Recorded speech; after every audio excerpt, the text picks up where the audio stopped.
Lil Bruss.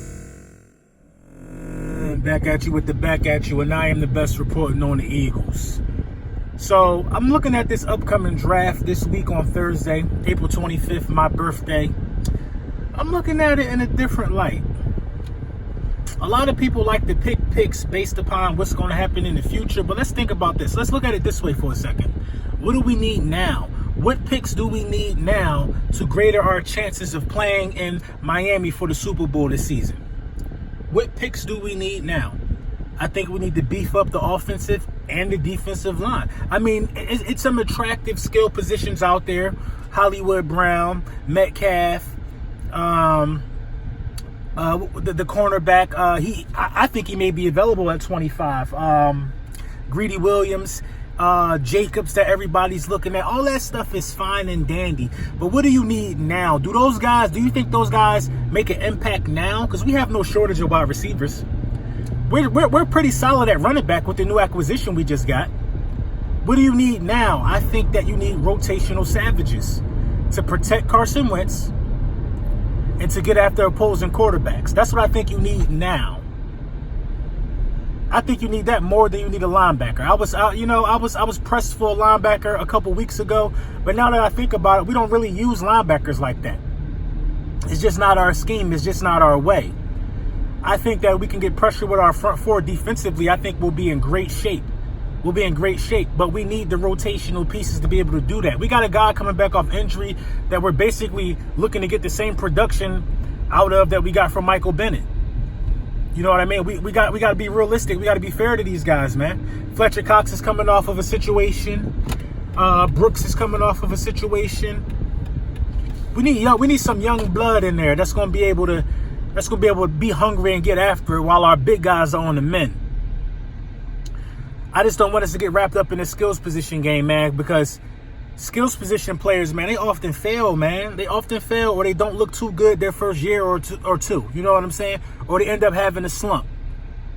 They gotta get adjusted to the game. They gotta get used to the game. Defensive linemen and offensive linemen, there's not much adjusting there. You still gotta either block a big strong guy, or you gotta try to get past a big strong guy.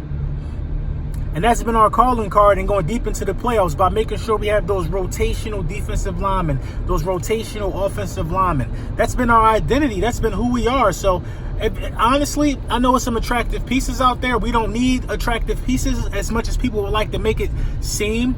But in the grand scheme of things, I think we need to stay true to form.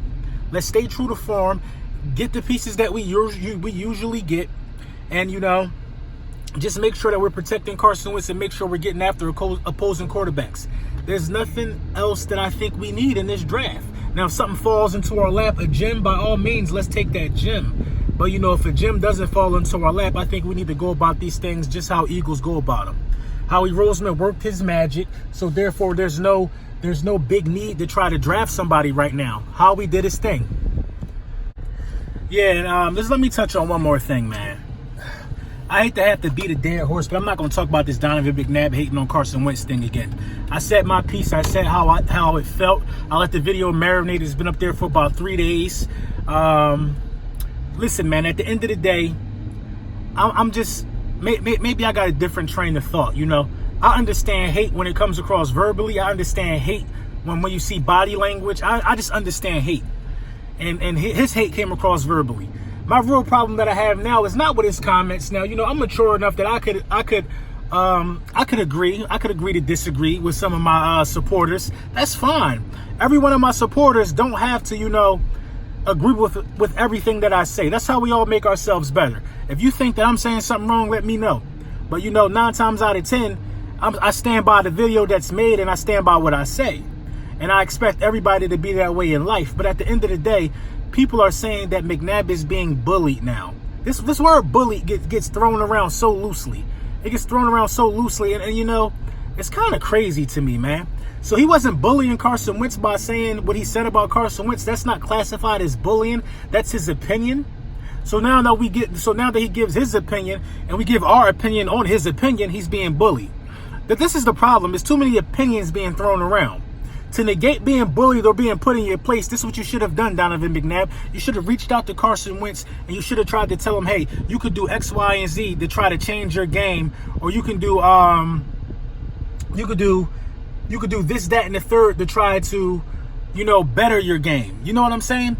Don't tell him that if he doesn't get it together, he needs to be gone. That's the mark of a hater. And it's not, you know what I mean? It's just foul, man. It's just foul. It's words that no good could come from these words.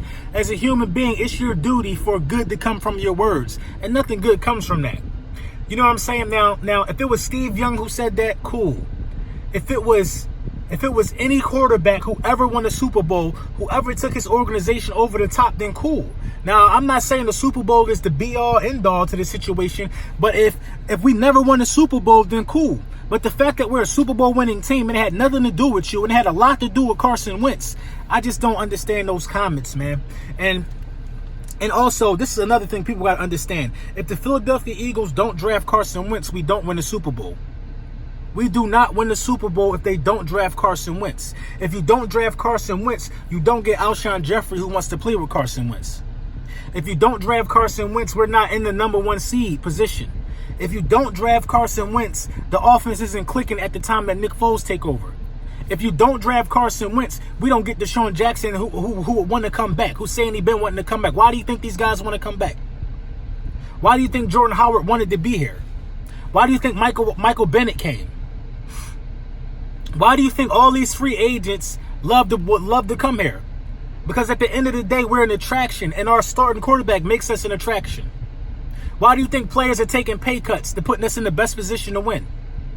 So Carson Wentz was a huge part of that ring. Nick Foles was a huge part of that ring. They needed each other. They were like ebony and ivory. They could not do it without each other.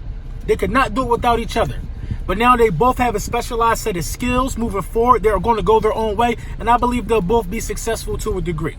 I believe Carson will have a little more success than Nick Foles because he got a better coach, a better team. But I believe Nick Foles has learned some valuable lessons. So for the people that say Carson Wentz ain't do nothing in the postseason, it was all Nick Foles, you got to understand, man. Carson Wentz played a huge part in getting that done, and so did Nick Foles. And the bottom line is this, Philadelphia Eagles fans, we got it done. That's the bottom line. You can't take that away from us. Nothing McNabb says can take it away. It can't be taken away. That's the facts. The Philadelphia Eagles have won the world title, and Carson Wentz was a huge part of that. That's all I got to say on that, man. Let me know what y'all think is going to happen in the draft, but I think we're going to stay true to form and go offensive lineman or defensive lineman in the first 2 rounds. I'll be shocked if we take a skill position because I feel as though we don't need one.